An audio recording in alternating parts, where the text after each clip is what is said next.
बहुत समय पहले की एक छोटे से गांव में एक लड़का रहता था जिसका नाम मोहन था। मोहन एक साधारण लड़का था, लेकिन उसमें एक विशेष बात थी। वो बहुत ईमानदार था। मोहन का दिल बहुत सच्चा और नेक था, लेकिन कभी कभी वह डर भी जाता था। मोहन का एक अच्छा दोस्त था जिसका नाम रमेश था। रमेश भी बहुत सच्चा और ईमानदार लड़का था, लेकिन उसकी एक खास बात ये थी कि वह सच्चाई का सामना करने में कभी नहीं डरता था। इसलिए गांव के लोग उसे बहुत आदर देते थे। मोहन और रमेश बचपन से अच्छे दोस्त थे, लेकिन मोहन की एक आदत थी कि वह सच्चाई का सामना करने में घबराता था। उसे हमेशा डर लगता था कि कहीं वह किसी से कुछ गलत न कर बैठे या फिर किसी बड़ी समस्या का सामना न करना पड़े। जबकि रमेश का मानना था कि सच्चाई का सामना करने से डरने की कोई जरूरत नहीं है, क्योंकि अंततः वही सच्चाई हमें सही रास्ते पर ले जाती है। गांव में एक दिन बहुत बड़ी समस्या उत्पन्न हुई।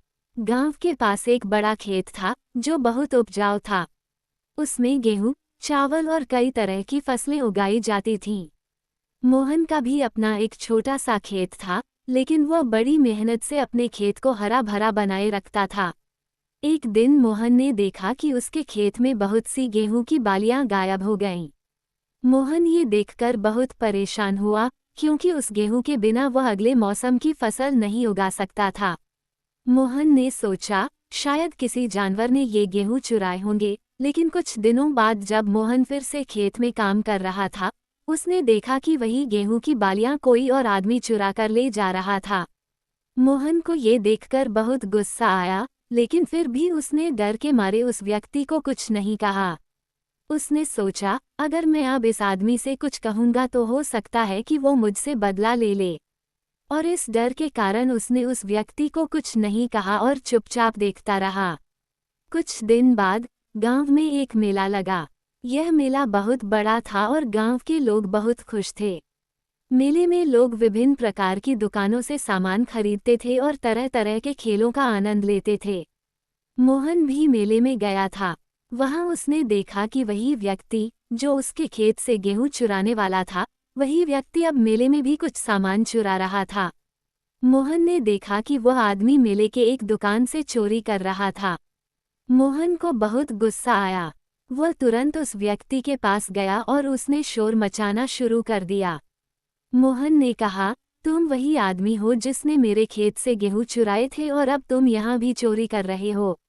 इस पर उस आदमी ने घबराते हुए कहा, नहीं, मैं ऐसा नहीं कर रहा हूँ, तुम गलत समझ रहे हो। लेकिन मोहन ने फिर भी उस व्यक्ति का पीछा नहीं छोड़ा और उसने सभी लोगों को बताया कि वह आदमी किस तरह चोरी कर रहा था। अब गांव के लोग भी उस ओर आने लगे। उन्होंने मोहन की बातों को सुना और उस आदमी को घेर लिया। उस आदमी को अब भागने का कोई रास्ता नहीं मिला। वह डर के मारे बेहोश हो गया और सबके सामने वह अपना अपराध कबूल कर लिया। मोहन की बातें सच साबित हुईं। गांव में जब ये बात फैली तो रमेश भी वहां आया। रमेश ने मोहन की पीठ थपथपाई और कहा, तुमने सही किया मोहन, तुमने सच्चाई का साथ दिया और उसे सबके सामने लाकर खड़ा किया। ये वही चीज़ है जो हमें हमेशा करनी चाहिए। अगर तुम डरते तो शायद वह आदमी आज भी तुम्हारे खेत से गेहूं चुराता रहता। रमेश ने मोहन से कहा, तुमने देखा मोहन, सच्चाई का सामना करने से कोई डरने की जरूरत नहीं है। तुमने उस व्यक्ति को पकड़ा और गांव को उसकी सच्चाई बताई। अब वह आदमी सजा पाएगा और आगे से किसी और के साथ ऐसा नहीं करेगा। अगर तुम उस समय डरकर चुप रहते तो शायद आज भी वह लोगों को नुकसान पहुंचाता। मोहन को अब समझ में आ गया कि रमेश की बातें सही थीं। वह सोचने लगा कि अगर उसने उस व्यक्ति को पहले ही पकड़ लिया होता तो उसकी जिंदगी आसान हो जाती। लेकिन डर की वजह से वह सही समय पर सही काम नहीं कर सका। अब मोहन ने ठान लिया कि वह हमेशा सच्चाई का साथ देगा और किसी भी हालत में सच्चाई से मुंह नहीं मोड़ेगा। समाप्त होने के बाद मोहन ने गांव के सभी लोगों से एक बात सीखी। उसने महसूस किया कि सच्चाई हमेशा हमें सही दिशा में ले जाती है। कभी भी हमें सच्चाई से नहीं डरना चाहिए, क्योंकि अंत में वही हमें सही रास्ते पर ले जाती है। मोहन अब पहले से भी अधिक साहसी और ईमानदार हो गया था। उसने अपनी पुरानी आदत को छोड़ दिया और हर मुश्किल का सामना सच्चाई से किया। शिक्षा। इस कहानी से हमें ये सीखने को मिलता है कि हमेशा सच्चाई का साथ देना चाहिए। सच्चाई भले ही मुश्किल हो, लेकिन वही हमारे जीवन को सही दिशा देती है। डर और संकोच के बजाय हमें सच्चाई से हमेशा आगे बढ़ना चाहिए।